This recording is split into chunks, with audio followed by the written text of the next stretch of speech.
Hello friends, ಹೇಗಿದ್ದೀರಾ? ಇವತ್ತು ರಾತ್ರಿ 9 ಗಂಟೆ ಆಗಿತ್ತು. ನಾವು ಪುನಃ ಹಾಸ್ಪಿಟಲ್ಗೆ ಬಂದಿದ್ದೇವೆ. ನನ್ನ ಮಗಳಿಗೆ ಪುನಃ ಹುಷಾರಿಲ್ಲ. ಅವಳಿಗೆ ತುಂಬ ಜ್ವರ ಇತ್ತು. ಅಂದರೆ ಬೆಳಗ್ಗಿಂದ ಮಧ್ಯಾಹ್ನ ತನಕ ಹುಷಾರಿದ್ಲು. ಆಮೇಲೆ ಸಿಕ್ಕಾಪಟ್ಟೆ ಜ್ವರ ಬಂತು. ಟ್ಯಾಬ್ಲೆಟ್ ಆಗಲಿ ಊಟ ಆಗಲಿ ಯಾವುದು ಹೊಟ್ಟೆಯೊಳಗೆ ಇರ್ತಿರಲಿಲ್ಲ, ವಾಂತಿ ಆಗ್ತಿತ್ತು. ಅದಕ್ಕೆ ನೈಟ್ 9 ಗಂಟೆಗೆ ಕರ್ಕೊಂಡು ಬಂದಿದ್ದೇವೆ. ಇಲ್ಲಿ ಹೊರಗಡೆ ಕೂತಿದ್ದೇವೆ ನಾವು. ಕರ್ಕೊಂಡು ಹೋಗ್ಬೋದು ಅಂದಿದ್ದಾರೆ ಇವತ್ತೇ ರಾತ್ರಿ. ಎಷ್ಟೊತ್ತಿಗೆ ಆಗ್ತದೆ ಅಂತ ಗೊತ್ತಿಲ್ಲ. ಸ್ವಲ್ಪ ಹೊತ್ತು ಜ್ವರ ಕಡಿಮೆ ಆಗುವ ತನಕ ನಿಲ್ಲಬೇಕು. ಡಾಕ್ಟ್ರ್ ಅವರಿಲ್ಲ ಇವಾಗ, ಸಿಸ್ಟರ್ ಇರ್ತಾರೆ. ಟ್ಯಾಬ್ಲೆಟ್ ಎಲ್ಲ ಕೊಟ್ಟಿದ್ದಾರೆ ವಾಂತಿದ್ದೆಲ್ಲ.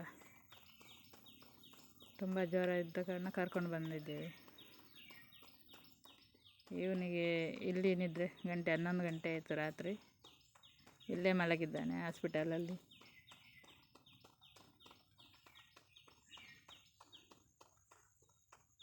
ಅಂದರೆ ಅವನು 9 ಗಂಟೆಗೆ ಮಲಗುವವನು ಮನೆಯಲ್ಲಿ. ಈಗ 11 ಗಂಟೆ ಆಯಿತು. ಹೋಗುವಾಗ 1 ಗಂಟೆ ಆಗ್ತದೆ ಅಂತ ಗೊತ್ತಿಲ್ಲ, ನೋಡಬೇಕು. ಹೇಗಿದ್ದೀರಾ? ಇವತ್ತು ನಾವು ಹಾಸ್ಪಿಟಲ್ಗೆ ಬಂದಿದ್ದೀವಿ. ಇವತ್ತು 11:30 ಆಗಿದೆ. ಹೇಗಿದ್ದೀರಾ ಫ್ರೆಂಡ್ಸ್?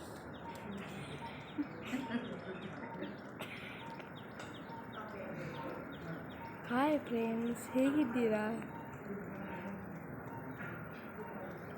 ನನಗೆ ತಮಾಷೆ ವಿಡಿಯೋ ಮಾಡ್ತಾ ಇದ್ದಾನೆ ಎಲ್ಲ. ನನಗೆ ತಲೆ ಬಿಸಿ, ಮಗಳಿಗೆ ಹುಷಾರಿಲ್ಲ ಅಂದರೆ ತಲೆ ಬಿಸಿ. ತುಂಬ ಸಲ ಆಯಿತು ಅವಳಿಗೆ ಹುಷಾರಿಲ್ಲದೆ. ಅಮ್ಮಿಯನ್ನು ನೋಡಿ, ಯಾವತ್ತು ನೋಡಿದ್ರು 4 ದಿವಸ ಹುಷಾರಿದ್ರೆ ಮತ್ತೆ ಹುಷಾರಿರೋದಿಲ್ಲ. ಇಲ್ಲಿ ನೋಡಿ ಅಮ್ಮೆ. ಇವನು ಎತ್ಕೊಂಡು ಎಲ್ಲ ವಿಡಿಯೋ ಮಾಡ್ತಿದ್ದಾನೆ ಹಾಸ್ಪಿಟಲಿದ್ದು. ಎಂತ ಮಾಡೋದು, ಫೋಟೋ ಮಕ್ಕಳಿಗೆ ಹುಷಾರಿಲ್ಲ ಅಂದರೆ ತುಂಬ ತಲೆ ಬಿಸಿ. ಫೋಟೋ ತೆಗೆದು ವಿಡಿಯೋ ವಿಡಿಯೋ ಹಾಕ್ತಾನೆ ಉಂಟು. ಫೋಟೋ ಹಾಕ್ತದೆ.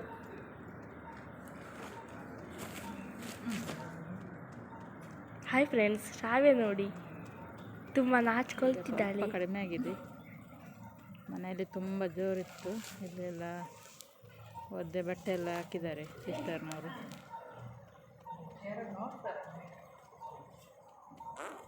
ಈ ಕಡೆ ಬೆಡ್ಡಲ್ಲಿ ಒಂದು ಅವರು ಹೋದರು, ಅದಕ್ಕೆ ಜ್ವರ ಅಂತೆ.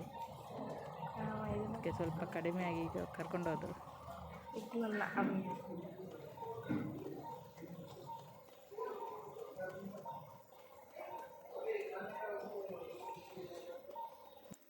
ನಿನ್ನೆ ರಾತ್ರಿ 1 ಗಂಟೆ ಆಯಿತು ಮನೆಗೆ ಬಂದು. ಇದನ್ನಷ್ಟೇ ನಾವೊಂದು ಬಾಡಿಗೆ ಮನೆ ನೋಡಲಿಕ್ಕೆ ಅಂತ ಹೋಗ್ತಾ ಇದ್ದೇವೆ. ಅಂದರೆ ಅವರು ಬಾಡಿಗೆ ಕೊಡುವವರು ಹೇಳಿದರು, ಬಾಡಿಗೆ ಕೊಡೋದು ಬೇಡ, ಕರೆಂಟ್ ಬಿಲ್ ಕಟ್ಟೋದು ಬೇಡ ಅಂತ. ಅದಕ್ಕೆ ನೋಡುವ ಅಂತ ಹೊರಟಿದ್ದು. ಇಲ್ಲೇ ನಮ್ಮ ಈಗಿರುವ ಮನೆಯ ಹಿಂದ್ಗಡೆ, ಜಾಸ್ತಿ ದೂರ ಏನಿಲ್ಲ, ನಡ್ಕೊಂಡು ಹೋದರೆ ಅಷ್ಟು.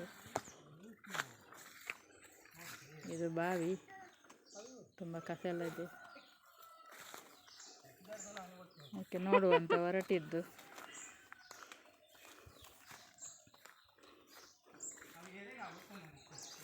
ಇದೇ ಮನೆ. ಇಲ್ಲಿ 2 ಮನೆ ಉಂಟು, ಈಚೆದಲ್ಲ ಆಚೆ ಮನೆ. ಮನೆ ನೋಡಿ ಶಾಕ್ ಆಯಿತು, ಯಾಕಂದರೆ ಮನೆ ಒಳಗೆ ನೋಡಿದರೆ ಇದು ನಮ್ಮಂಥವ್ರಿಗೆ ಮನೆ ಅಲ್ಲ. ಒಂದು ಸಿಂಗಲ್ ಇರುವವರಿಗೆ ಆದರೆ ಓಕೆ, ಏನಿಲ್ಲ. ಒಂದು ಹಾಲ್ ಇದೆ,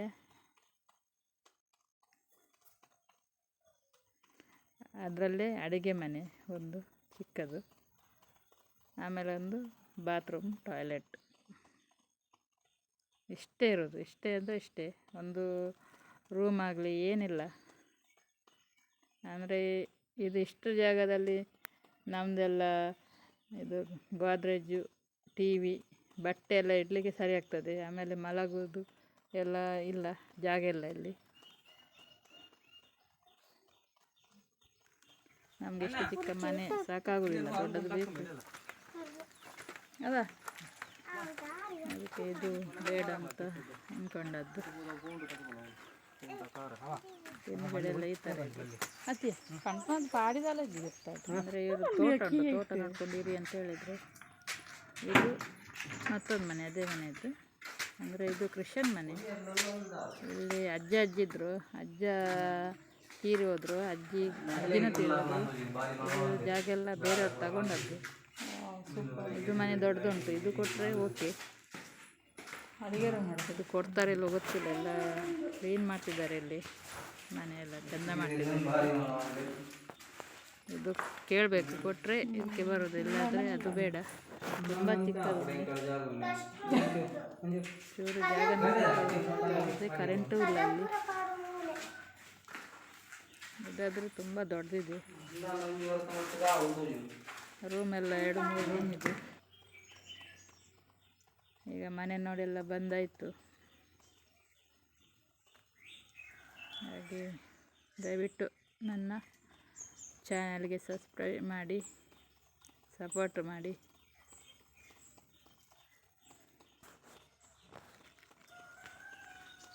ಹಾಗೆ ನಮ್ಮ ಜಾಗದ್ದು ಸ್ವಲ್ಪ ಹೇಳಲಿಕ್ಕಿತ್ತು, ಅದನ್ನು ಹೇಳುವಂತ ಮಾಡಿದ್ದೆ ಇವತ್ತು. ನೋಡಿ, ಐಬ್ರೋಸ್ ತುಂಬ ಬಂದಿದೆ, ಯಾವುದು ಮಾಡಲಿಲ್ಲ. ತುಂಬ ತಲೆ ಬಿಸಿ ಆಯಿತು. ಒಂದು ಬದಿ ಮಗಳಿಗೆ ಹುಷಾರಿಲ್ಲ, ಒಂದೊಂದು ಕಡೆ ಸೈಟ್ ಇದ್ದು ನಾವು ಫೋನ್ ಮಾಡುವಾಗ ನೆಕ್ಸ್ಟ್ ವೀಕ್ ಮಾಡುವ ಅಂತಾರೆ. ಆ ವೀಕ್ ಫುಲ್ಲು ಕಾದರೂ ಫೋನ್ ಮಾಡೋದಿಲ್ಲ ಅವರು ಮಾಡುವಂತ. ಈ ವೀಕ್ ಫೋನ್ ಮಾಡಿದರೆ ಪುನಃ ನೆಕ್ಸ್ಟ್ ವೀಕ್ ಅಂತಾರೆ. ಈ ಥರ ಆಯಿತು. ನಾವು ಒಳ್ಳೆಯವರು ಅಂತ ಅಂದ್ಕೊಂಡು ಜಾಗ ತಗೊಂಡದ್ದು, ಅದು ಅಲ್ಲದೆ ಲೋನ್ ಮಾಡಿ 1.5 ಲಕ್ಷ ಕೊಟ್ಟಿದ್ದೇವೆ. ನಮಗೆ ಹಣ ಕೊಟ್ಟರೆ ಸಾಕು, ಜಾಗ ಬೇಕಂತಿಲ್ಲ. ಎಂತ ಮಾಡ್ತಾರೋ ಗೊತ್ತಿಲ್ಲ. 5 ತಿಂಗಳಾಯಿತು ಕಾದು. ತಿಂಗಳು ಲೋನ್ ಕಟ್ಟಬೇಕು. ಹಣ ಕೊಟ್ಟರೆ ಲೋನ್ ಆದರೂ ಕೊಡ್ಬೋದು, ನೋಡಬೇಕು ಏನು ಅಂತ.